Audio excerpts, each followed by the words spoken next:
Yep, I'm in beautiful California. There's that cool red thing here in Roseville. But yeah, I'm here in California. What am I doing?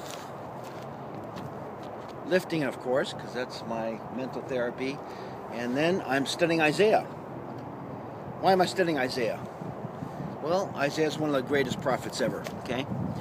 Jesus quoted Isaiah in the New Testament, and also Jesus, when he was on this earth, he said, great are the words of Isaiah. And Isaiah is really clear. Isaiah wrote in parables like Jesus did after he knew they were going to kill him. And a lot of the prophets, especially, they end up speaking in parables because it's only meant for a few people. And Isaiah is meant for a few people.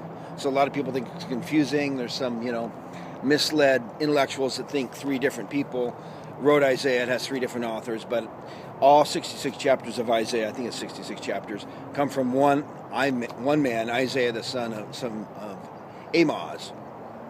And I think Isaiah prophesied for over 50 years. He prophesied 2,700 years ago, and he saw our day. He saw it. Isaiah saw it. So if you really want to know what's going on, I mean, it's kind of hard with the stock market because, here it was going to crash with the Crimea thing and all that. Gold was up like $10 instantly after that vote. And then there was some interference and things reversed. Interesting. So, I try to predict the markets and they're interesting, but hey, I'm not Isaiah. And Isaiah didn't try to predict the exact price of gold or the Dow on the exact day because, that's not really relevant in the long term. What's relevant is the panorama of history. And Isaiah predicted our day 2,700 years ago. And people would say he had ADD. He jumped back and forth. He jumped to the current state of apostasy of Israel. And then he would jump forward to the last days. And he was a lonely guy because people didn't heed his warning. He had to speak the truth amidst a very wicked and stiff-necked generation. And some of us get frustrated because so few people see the truth, and our leaders lead us astray. And you know the truth, and you feel like such a tiny minority. But if you read Isaiah, he was by himself. He had a supportive wife, a wonderful spiritual wife, which is great. So I'm glad he had that, which is fantastic. But the path of truth generally is a very lonely path, especially in the midst of wickedness, especially right now. He saw our day. Daniel saw our day. Christ saw our day, Matthew chapter 24. But Isaiah, I'm reading it carefully once again, and Isaiah brings me joy because he sees it so clearly. It's like, yeah, he sees it.